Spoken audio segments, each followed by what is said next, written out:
কেমন আছেন সবাই? আশা করি সকলে ভালো আছেন, সুস্থ আছেন। আমরাও সবাই ভালো আছি। আজ রবিবার আর এখন বাজে বেলা 1টা।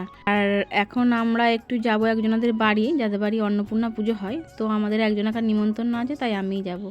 আর এখানে রান্না বান্না কিছু করেছি। এখানে আমার ছেলে খাচ্ছে, ছেলেকে খেতে দিয়ে তারপরে আমি বেরোবো। আর আমার জায়েরাও সব যাবে, ওরা এখনও রেডি হয়নি, তাই আমি একটুখানি বসি, ওরা বেরোক, একসঙ্গে সব বেরোবো। আমার ছেলেকে খেতে দিয়ে দিয়েছি, ওরও খাওয়া দাওয়াটা হয়ে যাবে ততক্ষণে, তারপর আমরা বেরোবো। তো চলুন, ওরা চলে এসছে, এবার বেরিয়ে যাই। এই যে আমি, আমার মেজো যা, সামনে আছে বড় যা রাস্তা দেখিয়ে নিয়ে যাচ্ছে আমাদের, আর আমরা বড় জায়ের পিছন পিছন যাচ্ছি। মানে বড় যা যেহেতু, তাই রাস্তা দেখাচ্ছে আর আমরা যাচ্ছি। যাই হোক, চলুন চলে যাই ওদের বাড়িতে। আর অনেকটা বেলা হয়ে গেল, গিয়ে আবার একটু দাঁড়াতে হবে, তারপরে খাওয়া দাওয়া করবো, তারপরে বাড়ি আসবো। আস্তে আস্তে 3:30 বেজে যাবে মনে হয়। তো চলুন, ওদের বাড়িতে প্রায় চলেই এসেছি। এই যে মা অন্নপূর্ণা। একদম মন্দিরের ভিতরে গিয়ে আমি ঠাকুরটা দেখাতে পারছি না, কারণ মাত্র ওরা সব এক্ষুনি মুছলো ওখানটায়। তো আমি গেলে আবার পায়ের ছাপ পড়বে, তাই আমি আর ভিতরে ঢুকলাম না, বাইরে থেকেই প্রণাম সারলাম। আর এই ঠাকুরের সামনে আমরা সব বসে বসে গল্প করছি, কারণ পাড়ার অনেক বউরা এসছে, তো সব একসঙ্গে হয়েছি, আর তাই জন্য গল্প হচ্ছে ভালোই।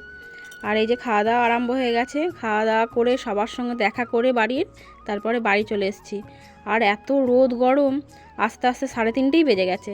তো এবার একটু শোবো, শুয়ে তারপরে আমি এসে কাপড় চোপড় ছেড়ে একটা নাইটি পরে নিয়েছি হালকা পাতলা। তারপরে এবার একটু ঘুমিয়ে নেবো, বিকেলবেলা উঠে আবার কাজ আছে, কারণ সে তো আজকে বাড়িতে নেই। আবার এই ছাগল নিয়ে আমাকে পাগল হয়ে যেতে হবে, ছাগলটাও একটু পুকুরে ছেড়ে দিতে হবে, তাদেরও পেটগুলো তো ভরাতে হবে। তো চলুন একটু শুয়ে পড়ি। এই যে চলে এসেছি বিকেলবেলায়, ছাগল ছেড়ে দিয়েছি আমি আমাদের পুকুরের সামনেটায়, আর আমি আমতলায় দাঁড়িয়ে আছি। আর আমগুলো একদম আমার মাথার সামনে সামনে ঝুলছে।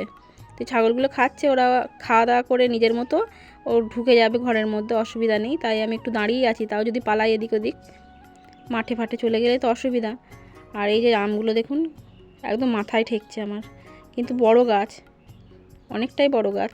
আর মনে হচ্ছে আমগুলো পেরে নিয়ে বাড়ি চলে যায়, কিন্তু কাঁচা কাঁচা আম পেরে নিয়েই বা কী হবে। তো চলুন ছাগলগুলো এবার নিজের ঘরে ঢুকিয়ে দিই, তারপরে বাড়ি যাব, সন্ধে দেবো, আবার রাত্রে রান্না বান্না আছে। তো চলুন আমরা গিয়ে কাজকর্মগুলো করি। আর আপনারা সবাই ভালো থাকবেন, সুস্থ থাকবেন। কাল দেখা হবে নতুন একটি ব্লগে।